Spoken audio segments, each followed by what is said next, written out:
Hello, everyone. Welcome back. Hope if you operate according to a Julian calendar that you had a nice new year. If not, I hope you are having a nice day. We're doing chapter 7 of Debt today, Honor and Degradation.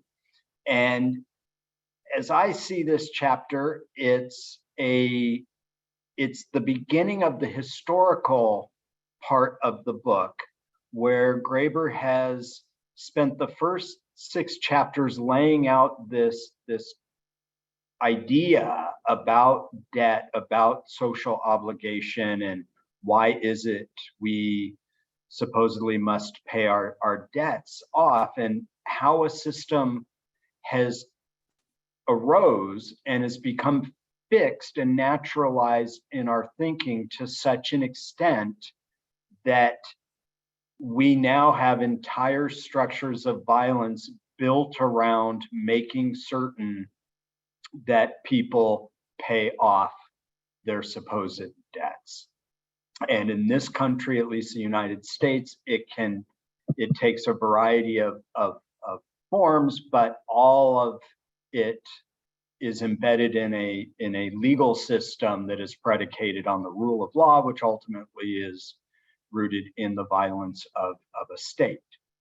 So chapter 7 starts with the idea of honor as the linchpin of this structure of violence that has come to be naturalized through a fusion of violence, enslavement, and markets. And that system today goes by the term global capitalism. So he begins with honor as his linchpin to help explain how this system came to be. And what he finds is, and this is an idea that he takes up at great length in Dawn of Everything, he finds that patriarchy has a history, and that if we want to understand the system of social obligation that is disguised by money and for money, then we have to go back to patriarchy, and patriarchy rests on a notion of patriarchal honor, fatherly honor, and that markets have produced over time a moral dilemma in fathers, because the creation of money, this external system of value or object of value, allows for the potential of a fundamental moral dilemma, and that is, if someone else has money, how can I prevent that person from seizing or luring away my daughter, my sister, my wife, whoever I, as a patriarch, naturally, or have come to believe naturally, are my subject population. And so markets are not natural, violence is not natural, there's no proclivity to it, and enslavement is not natural. But when these three come together, they form they form at a nexus that allows for the kind of impersonalization that allows for the creation of legacy, of private property, of armies, etc. And so the chapter necessarily begins with a history of patriarchy. And on page 177, I'm going to sort of segue into a quote, though I'm going to paraphrase it as a leadoff, and that is, if someone does have money, how can I prevent them from turning my female subjects into either on the side of the enemy or prostitutes for the enemy? And that this creates a horrific reaction that results in patterns of conquest that are at play today. So it's a sweeping argument, but when you see the extensions that he makes, if you think of the categories that are being that Graeber creates, the structures of violence that link all of this together, it's a really powerful analysis that shows, I think, the strength of structural analysis, because whether you look at this symbolically or morally or ethically, these are transactions that are creating naturalized ways of thinking that happen so frequently that we don't even notice that these operations and mechanisms are happening around us. So I'll pause here. I'd love to hear from anyone. You can raise your hand, or if you just want to chime in on your own, feel free to just jump in. Love to hear your thoughts on this very provocative chapter.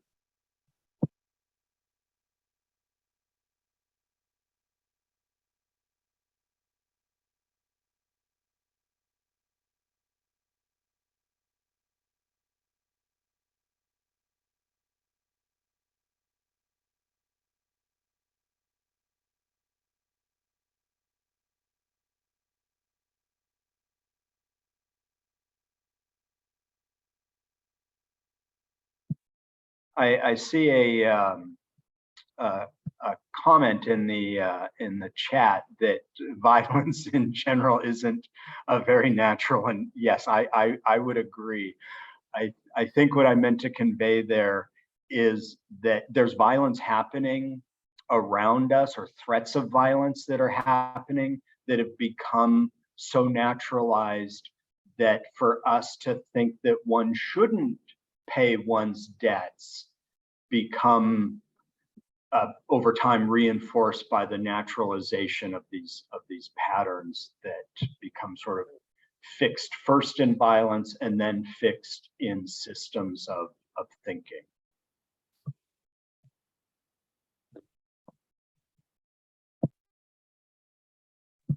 Yeah, Christian.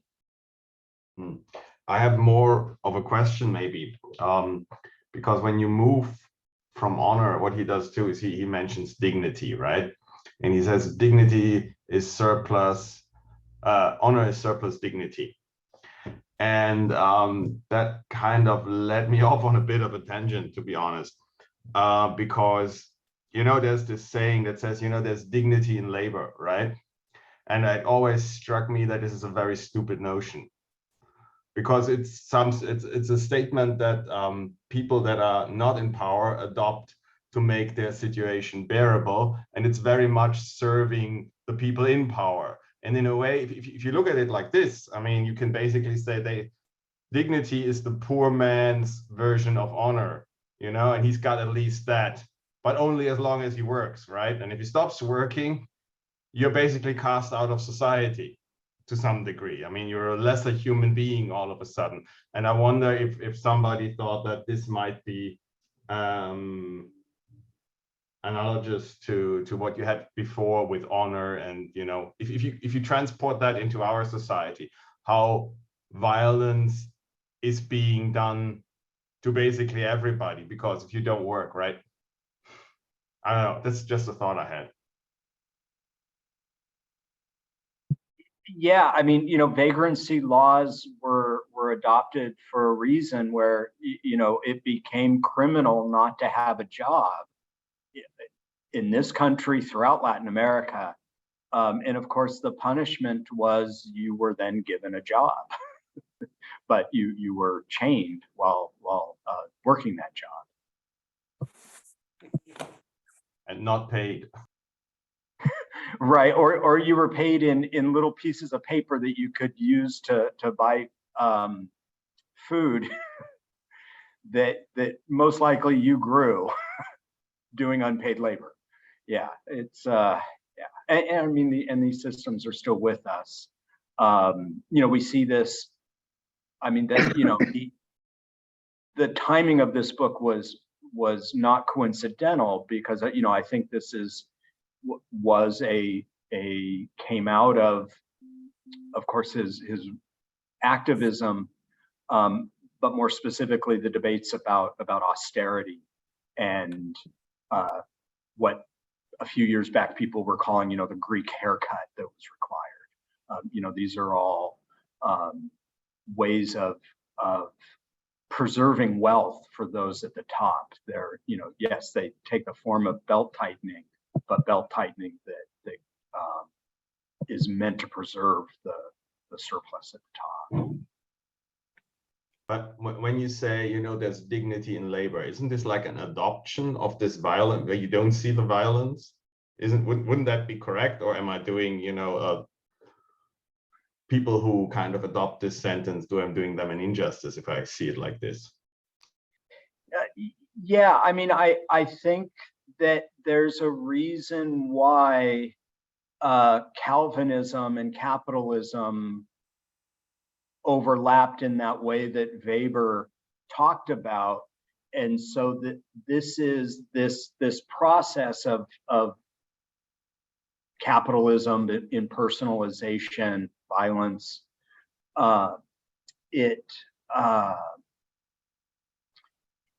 it's based on an inversion between, or a polarity between work and play. And this is kind of a false construct, because, and it's one to which we're sort of naturally accustomed to believe in, that, when we're not working, we're playing or we're sleeping.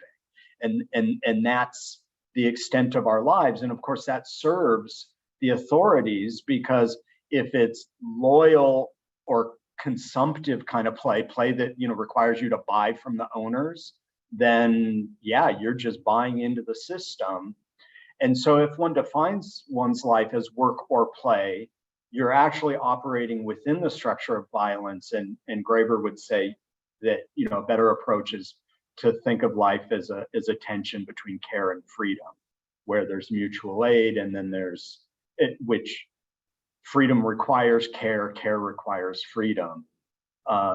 Work and play is just getting us into an idea, the same kind of inversion that he's going to develop later on, well, that he's already alluded to, sin and redemption, and that these are processes that work to reproduce the status quo, rather than starting from something outside like care and freedom. Or I don't want to say matriarchy, because it's a sort of an abused term, but what Marija Gimbutas would call just matriarchy, just where there's male and female, there's not an archy to it. There's care and freedom, and not in a naturalized heteronormative way.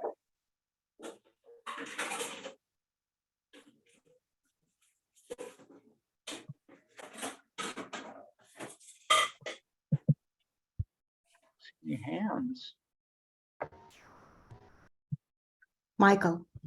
Yeah, I just kick off with a little bit of questions. Okay, so the first argument is like around the issue of Ireland, and this question of how does a money system derive out of honor, and so the human, and so he describes Ireland as a human economy perched on the edge of an expanding commercial one. So this is what we saw in the last chapter as well. So what I thought was interesting, there's a page when they talk all about the prices of all these honor issues, and which are essentially prices of solving problems, of prices of not creating warfare, right? So it's not really, they're not buying and selling objects. They're buying and selling peace between people in many ways. And that's what this is. Although the peace is kind of, is a strange one, because it's only men are valuable in it, and the women are sort of have the half price, their honor price is half the price of their nearest male relative. I thought what was interesting is there's like somewhere in there, there's a I'm trying to find where it was. Yeah, so page 172, the authors of the law codes didn't even know how to put a price on most goods of ordinary use. Pitchers, pillows, chisels, slabs of bacon and the like. No one ever seems to have paid money for them. So the economy was actually, the people's economy was actually at this time done in an entirely different way. I don't know what it was, but something like a gift economy or a sharing economy, or it might have had some hierarchy in it, who was supposed to deal with it, but nobody paid money for these things. They simply existed, and the only thing people paid money for was, and it wasn't really money as in like coinage, it was money as in kumal, so like a slave girl. And so if I understand right, is it true that the argument is that this honor system, later when the expanding commercial economy sort of arrives in Ireland and they need prices, the prices that are left over are things like kumal, which is a slave girl, even though they're not literally paying anyone in slave girls at this time, but that's the basis of the law from some previous time when presumably they were doing that. And therefore, the pricing system starts there. I guess that would be my kind of comment, and what do people make of this argument that that David has said a money system starts with an honor system, because an honor system is the ability to take control of somebody else's life. And that Ireland is a good example because there's actually pricing in this, which he says is because there was a specific category of jurist who spent a lot of time like making up these rules. I love the little joke about the bee, right? That if somebody stung you, you had to pay price for being stung by someone else's bee minus the price of the bee if you'd killed their bee, which is David thought was a joke, which I guess is quite a, I mean, I wouldn't know, I guess it's quite a like, be able to step in their shoes and say, are they actually being serious? Would anyone be serious about that? But so just, I'm raising the question of the overall beginning of the argument, how money comes from an honor system.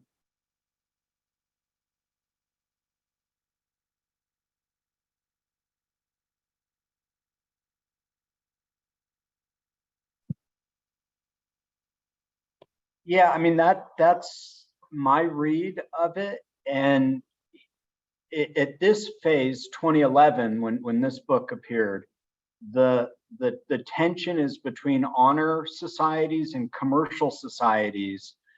In 2013, when he published Culture as Creative Refusal, he takes the honor side and extends it to heroic cultures. And then that's the tension that he works with, the schizmogenetic tension that he works with in Dawn of Everything, that it's in that space between heroic and commercial societies that become contact zones where fetishes arise. And so money is a fetish that helps reconcile, but in strange ways, that moral dilemma between heroicism, the ability to conquer another person, which is ultimately what heroicism is like to be the cause of the cause, and then a commercial society, which is exchange, but not necessarily hierarchy. And so a fetish develops money to then be the means to create a hierarchy that ultimately is rooted in violence. It's an interesting historical argument, because when you oh, I see a question in the chat about difference between honor and respect. I,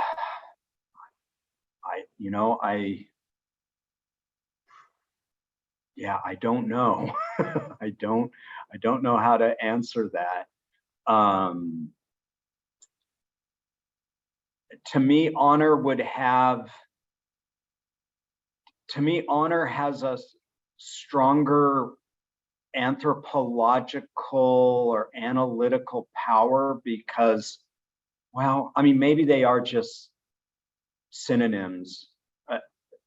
I'm just thinking that when I hear the word honor, to me, there's something that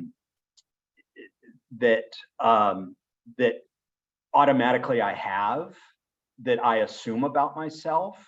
Whereas like surplus dignity, like there's something about honor that someone else depends on the adoration of someone else or the paying of that honor to me. Whereas respect, I think it's earned, but I don't know. To me, respect just seems a weaker, like it doesn't require someone else to like give me authority or adoration. But that, I mean, that's just my take.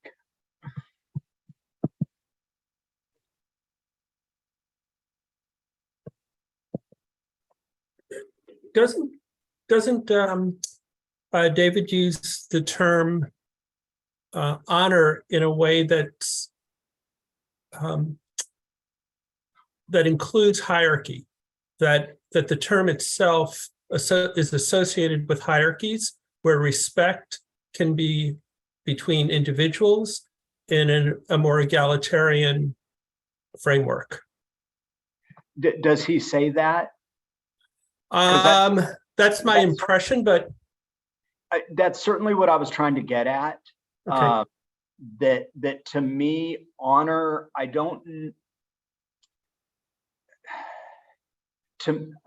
think he means honor as something that requires an audience, whereas respect doesn't necessarily require an audience, an outside party.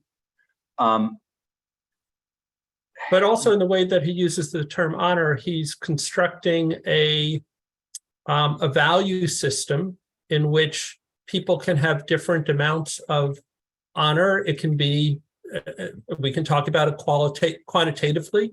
We can talk about, dignity being excess honor. It seems to be used in a very different way. Yeah. I mean, as Michael said, he defines honor as surplus dignity, and so that's kind of what I mean by That's what I meant. It has there's a value added, because if it's surplus, then it's inherently value added. Whereas respect, the way I understand it, is there isn't this.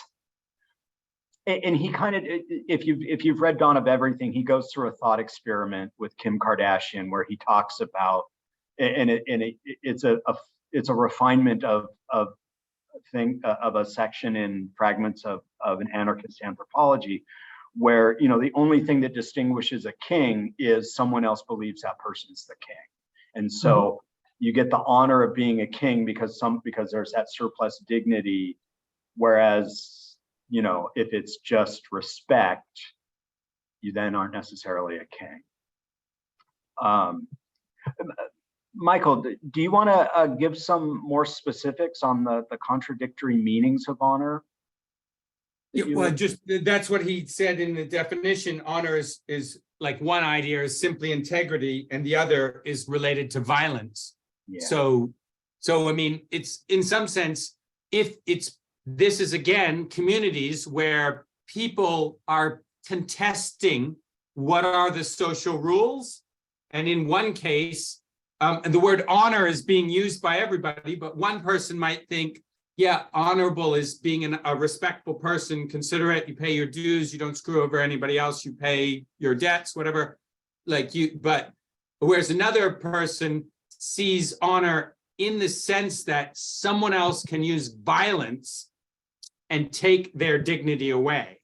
And so then the person who has that possibility of violence is there to confront, can use that word honor in a very different way. So if the rules are, I'm allowed to use violence, somebody can use violence and take your dignity away, that means that honor becomes for a certain set of people the ability to fight, to either take someone else's dignity away or to defend your own.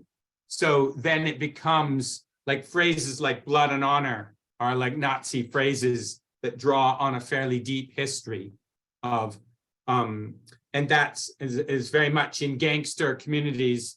Your status in the society has to do with whether or not you can defend yourself, and anybody would mess with you. You know, the particular, say, violence. So if somebody, you might see a club where somebody comes in and gets in a fight and slaps somebody else and they lose. So they either come back and shoot up the club, or they have to like retreat because they've lost their honor. Those are like literally things that happen in places in some communities. So that's what I see, that honor as being this word that's contested. And normally people use the word honor, like you could say, oh, there's a very honorable person, and people use that as a regular word. But the word honor, when it's used within a violent patriarchal community, has a slightly different meaning. Nika? Yeah, it's so also look like the honor and respect. Respect is more have relationship with like a social currency, and honor is more like a money. So if we talk about fetish, money as a fetish, then it's interesting to talk about also law being a fetish and the relationship between money and law. That's something that you cannot change, you cannot negotiate that. It's something that's countable and it's fixed. So in the social relationship is always could be rearranged between people. So I respect you today, but I don't respect you tomorrow. But if the honor is backed up by, the bunch of muscle guys that I own, then that's a different story. And the same things about money and law. And in this case, it's something out of the human reach, as the fetish is always something that belongs to the gods or some kind of higher forces, and we cannot change it. So by ourselves, we're not allowed to renegotiate it somehow. So and this is then that's how we come up with this bureaucratic societies that is bound by the law, that kind of the fetish as well.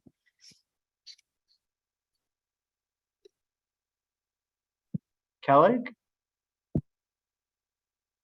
Yes, hello.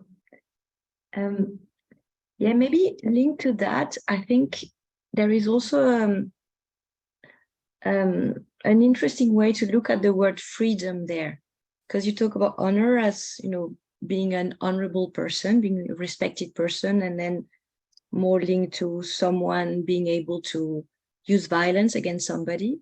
And I think what's interesting there is also to look at this definition of freedom that changed over time when I don't remember which page, and I'm working on the French book, so pages will not help you, but freedom being understood as the capacity to take or to keep your engagement. I mean, he was giving this definition also making the link between freedom and slavery. So when you stop being a slave, then you get this back.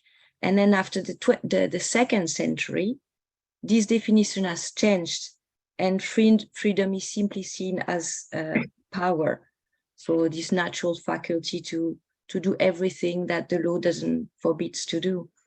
And I think maybe there can be a link between this double definition of honor and then this double definition of freedom that can explain a lot also of how things developed. And that's based, this definition, on Roman law. And there is an interesting quote there also, if I can find it and then say in English, but it's this quote from this German theorist, Rudolf van Jering, who says that Rome conquered the world 3 times. The first time was with armies, the second with religion, and the third with law. And I think, and then David adds that Van Jering could have added that the third one has been much more powerful and went much further than the rest. And I think this definition of freedom explains a lot in that regards. And then at the end, he even refers to Adam Smith, going back to this, the winning definition of freedom actually in our societies, which is the right to do everything that we want with what we own, with our property. So just to close the circle.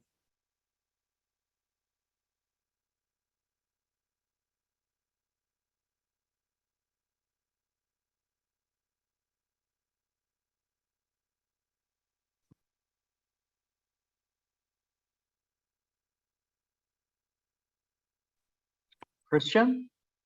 Yeah, and maybe going back to my original question as a follow-up to what was just said, as the meaning of freedom in society changed over time, that was also a way to hide the violence that was inherent in that. And what I just realized is there's a little earlier in the chapter, he gives the example of this slave, Equiano, who at some point regained his freedom, but he wasn't, even while he was a slave for a long time, not anti-slavery. So he wanted to regain his honor, that what is lost, and he tried to do this in the terms of the system, so to speak. And he was, even though he was, violently subjected to the evil of the system, he wasn't able to step out of it because it had all become so naturalized, so hidden. And this is maybe where I see the parallel with the quote I had in the beginning when I said, there's dignity in labor, which is, it's always that the people who have no power seek, what's interesting is that quite often they seek approval in the eyes of society within the value framework that is being espoused as the one everybody adheres to, but it's not really there. Like we should all, this is a meritocracy. Yeah, right. And once these things get so naturalized, they get hidden. And then, there's all this violence around you and everybody is subjected to the violence and it's distorting effects, but you don't even realize where it's coming from because it's become so normal. Yeah.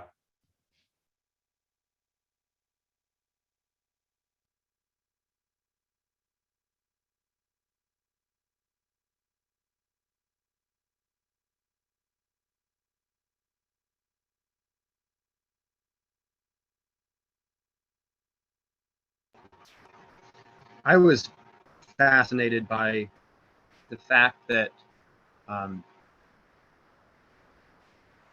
our rights are conceived of as property, and property in the sense of the Roman dominio means that we can do whatever we want with our property, including destroy and alienate, give away or some other voluntary sale or in some other way alienate ourselves from our property. And so if our rights are property, then the whole natural rights theory argument is that there's no reason why it wouldn't be possible for us to legitimately alienate ourselves from our rights permanently, as in the form of slavery, or temporarily in the form of wage labor. And so at the very end of the chapter, David says that Thomas Jefferson, the owner of many slaves, chose to begin the Declaration of Independence by directly contradicting the moral basis of slavery, writing, "We hold these truths to be self-evident, that all men are created equal and that they are endowed by their Creator with certain inalienable rights, thus undercutting simultaneously any argument that Africans were racially inferior, and also that they or their ancestors could ever have been just unjustly and legally deprived of their freedom. In doing so, he did not propose some radically new conception of rights and liberties. Neither have subsequent political philosophers. For the most part, we've just kept the old ones, but with the word not inserted here and there. I find that fascinating, and it kind of begs the question, what would it look like to have a genuinely new synthesis that didn't just deny the Roman concept of dominio as it applies to our rights, but instead affirmed the intrinsic value of say our freedom or our privacy or our needs for connection and honesty and understanding, something that's more fundamental that we can recognize as I'm struggling to say it without using the word inalienable, but something that doesn't have the word not in it.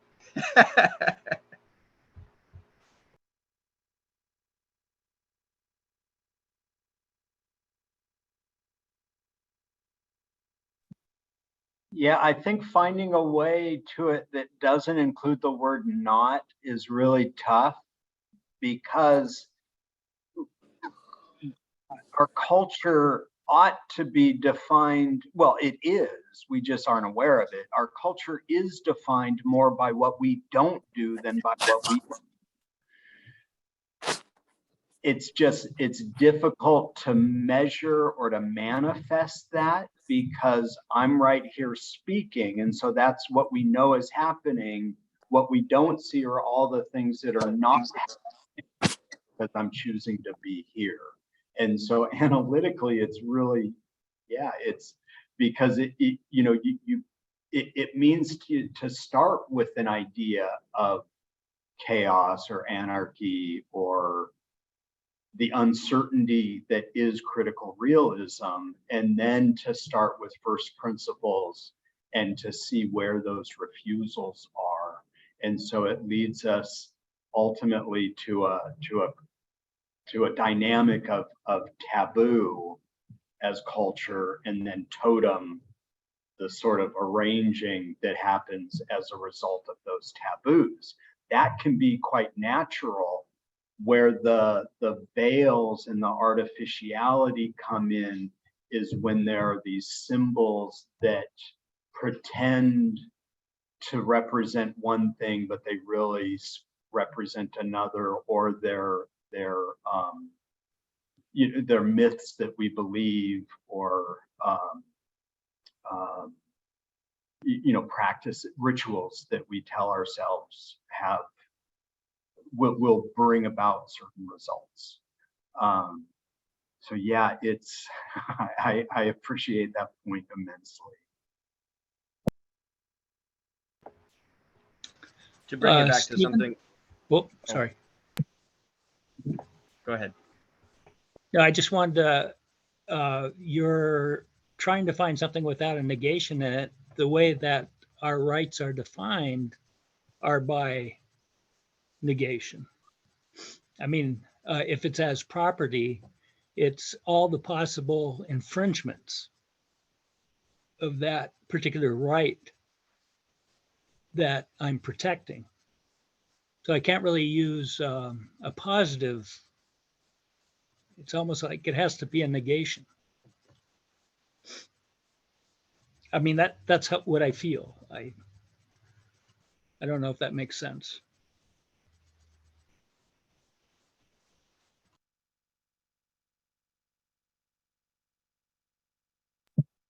Yeah, I mean, if you think of property itself as a concept, it is by definition, and when I say property, I mean individual property as we understand it today. I'm not talking about just objects.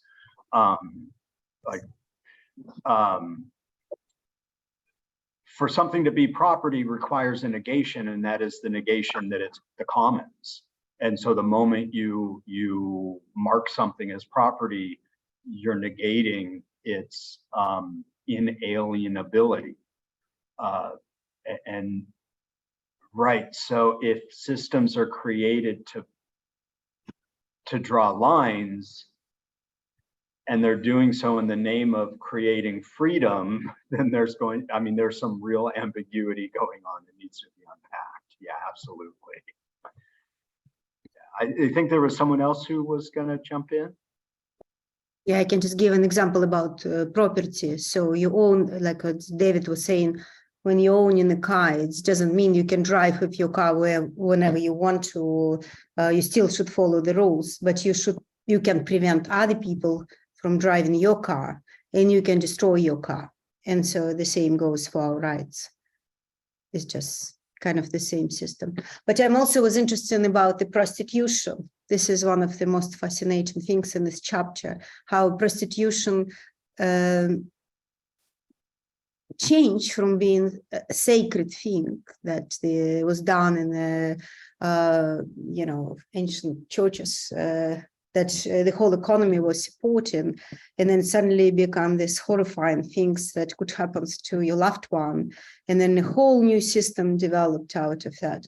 And we just watched yesterday with my kids, we watched the second Avatar, very bad commercial movie that's all, developed around exactly the same things. The honor of the male who is protecting his family and training all his family. They even call him, this so hilarious, this blue people who is a representation of the unknown aliens, like the traditional people or the Native Americans or whatever. But then when the real male become the blue person, he still train all the members of the family, the male one, call him the sir, yes, sir. And it's always ask the question, where is your sister? You don't know where is your sister, protect your mother and your sister. So it looks like 1,000 of years of trauma of all these males who lost the female members of the family to some kind of horrific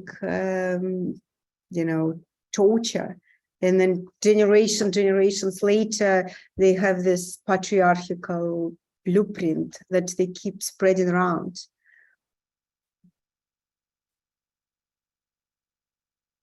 So I was thinking about this chapter of that when I was watching yesterday second Avatar, that I don't recommend to watch.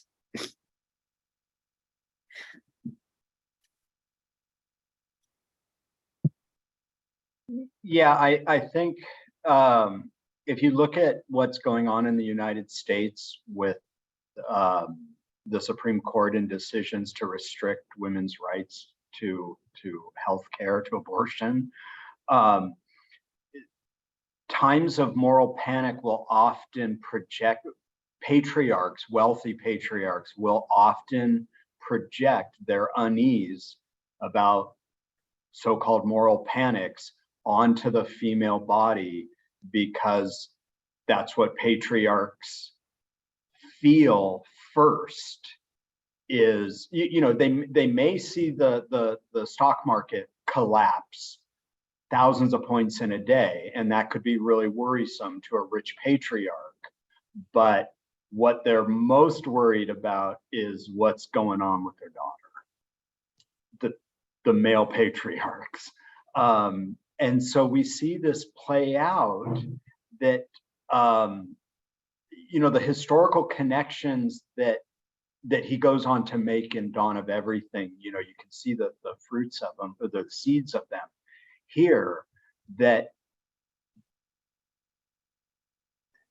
and what he draws out in Dawn of Everything, he presents it as a question, and that is, in these moments of moral panic where the female body is being repressed because of the moral confusion and uncertainty and anxiety of the patriarchs, when those times are absent and there's female freedom, we actually find the most tremendous, he hypothesizes, he and Vengro, that we find the greatest cultural innovations during those times.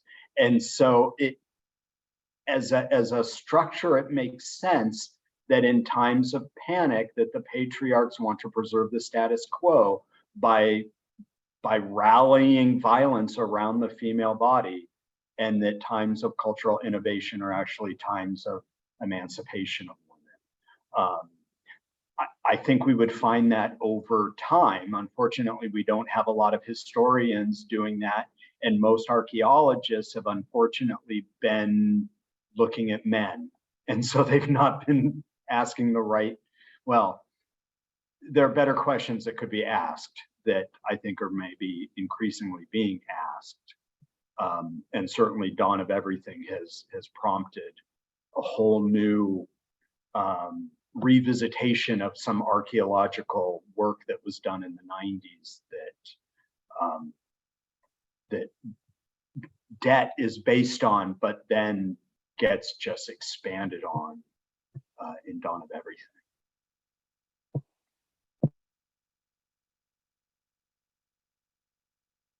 Kelly. Yes, just linked to that and linked to Dawn of Everything and also Pirate Enlightenment, which mentioned it at the very beginning.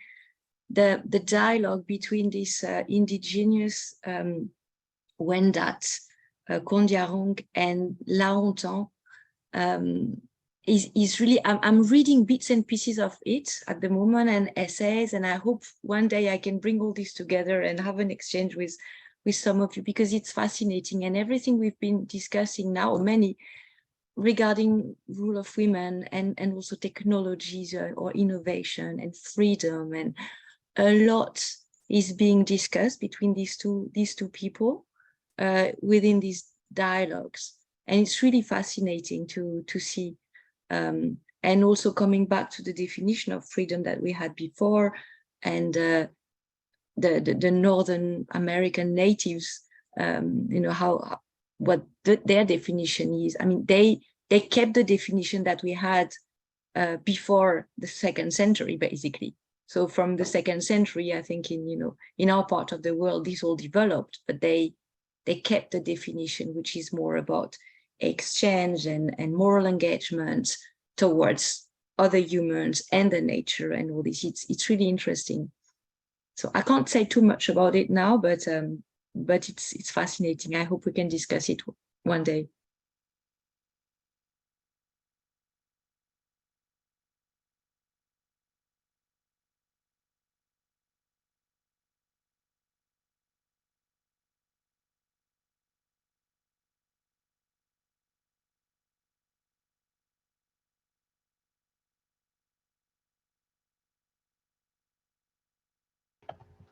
To go back for a moment to, I forget who it was who made the comment that because our property is conceived of as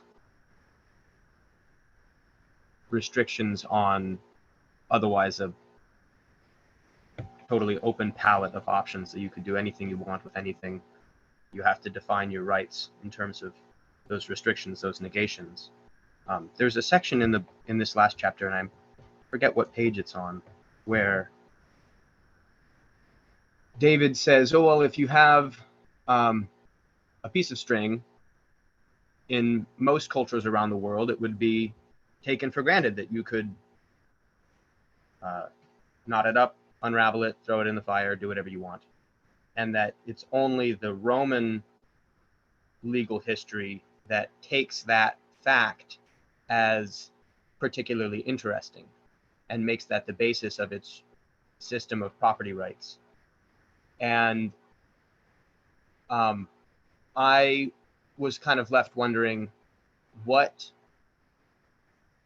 other alternatives have existed historically to provide legal basis for property rights. I don't know what other systems exist. I'm curious to and how what they use as their foundation, if not that definition of property is you can do anything you want except these list of exceptions.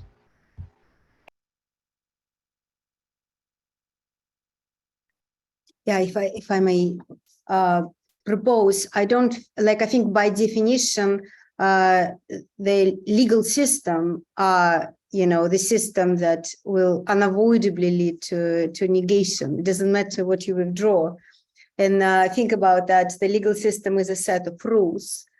So who is setting the rules and how the rules could be changed? So the moment you have the system of the rules that set without very easy way of changing them, it's become a trap. It's become the magic trap.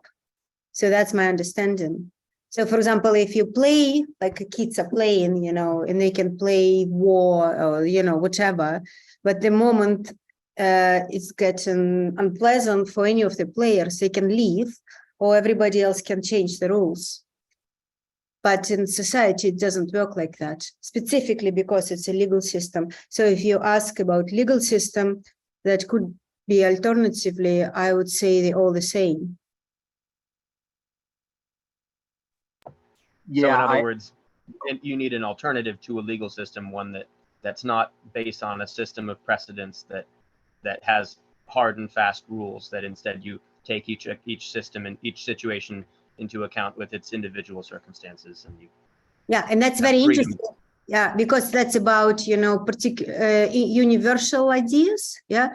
So you try to develop some rules for everyone. And a lot of leftist ideas are universal. For example, we cannot have idea of unconditional minimal income if we can't have a calculation, or we cannot measure or kind of think about measuring how much minimal of every human on earth needs. Yeah. So the United Nations rights of humans, for example, about every human on earth. But then every society except of capitalist society have some system to create and recreate and renegotiate the rules. Humans were doing it all forever since the forever.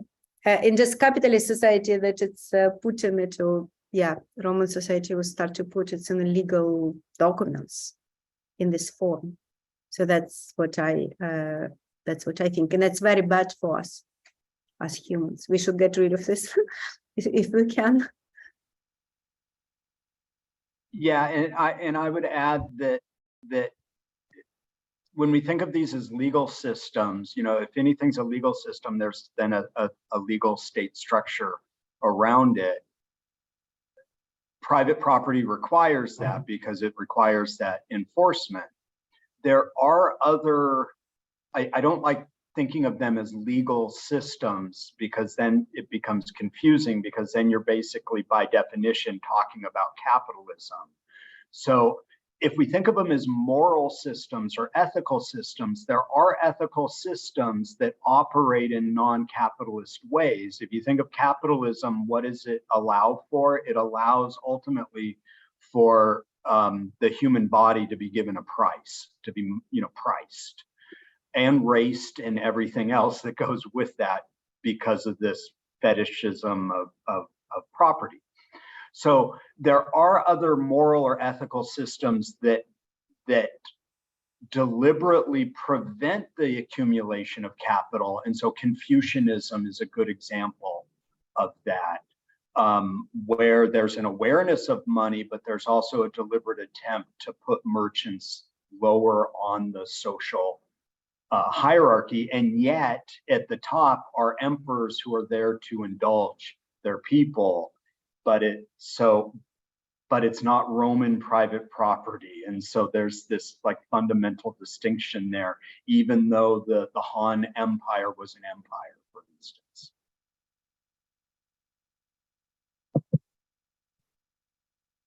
Let's see that we're approaching 4. So I want to make sure, give everyone a chance who wants to talk.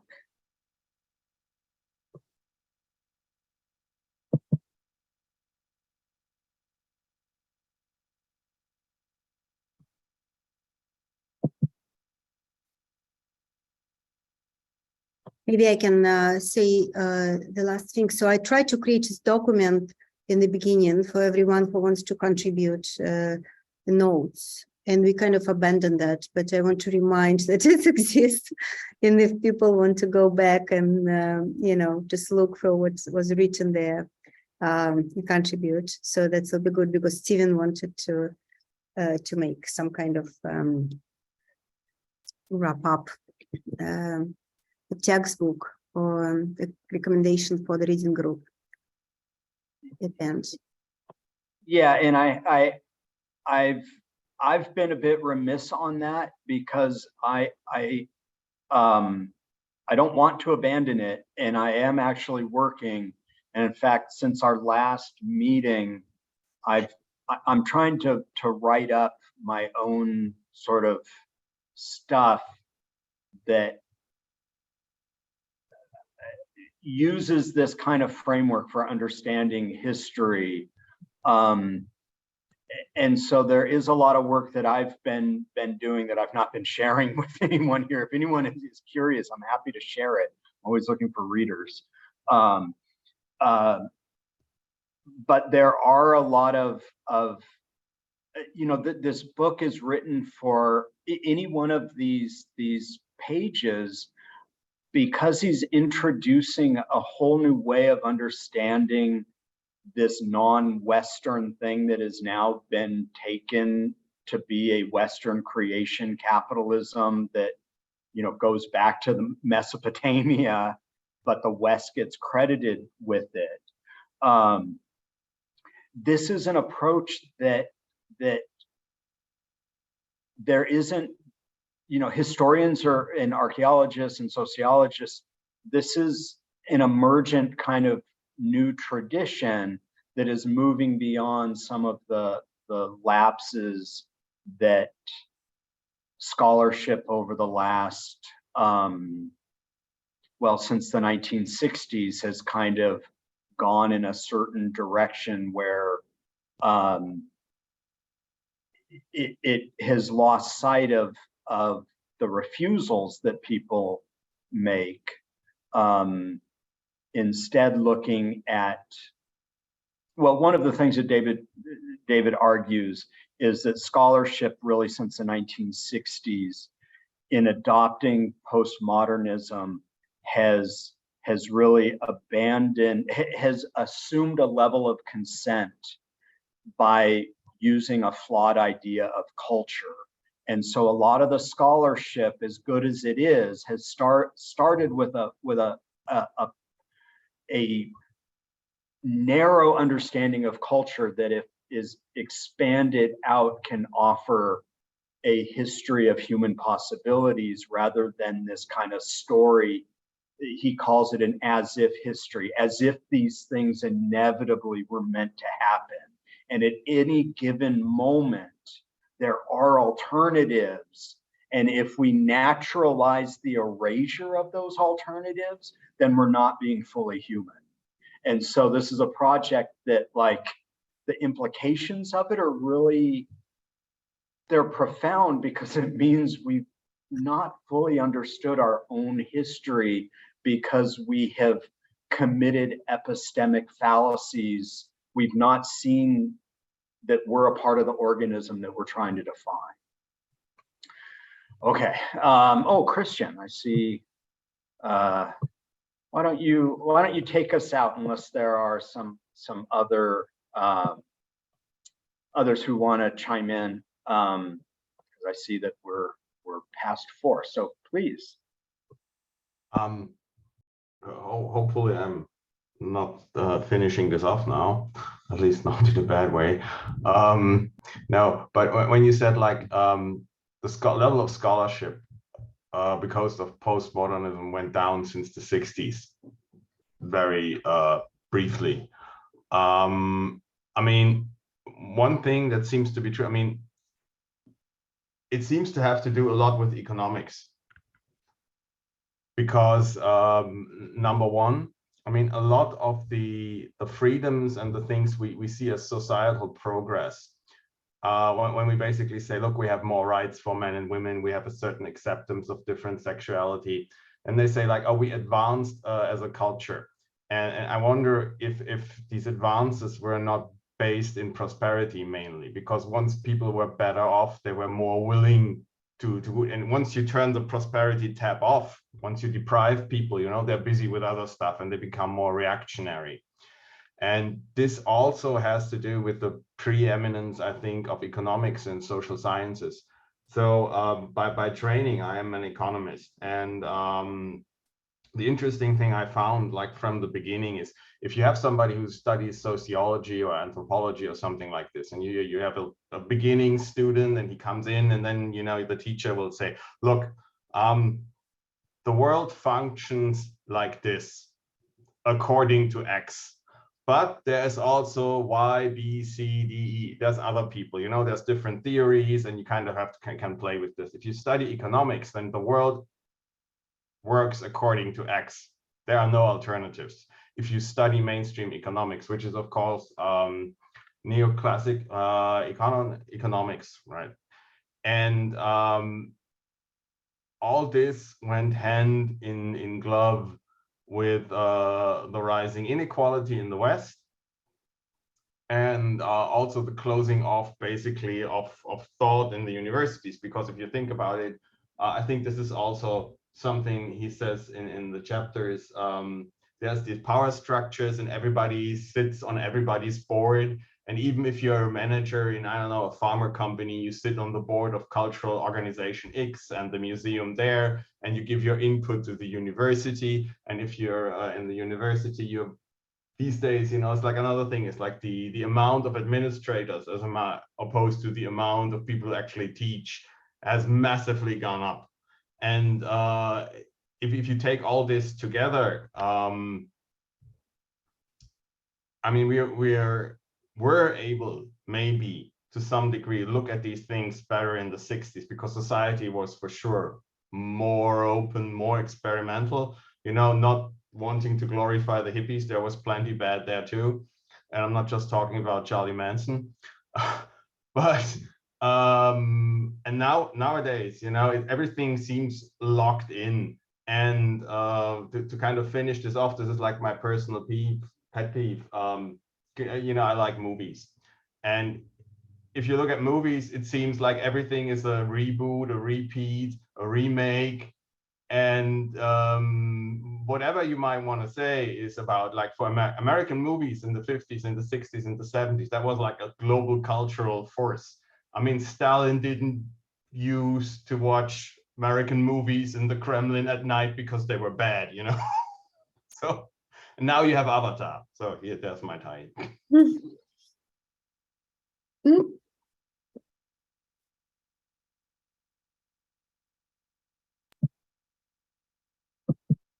Yeah, and I would even, and this isn't my argument, a lot of that innovation of the 1960s, the cultural innovation, the artistic innovation, coincided with the introduction of the birth control pill.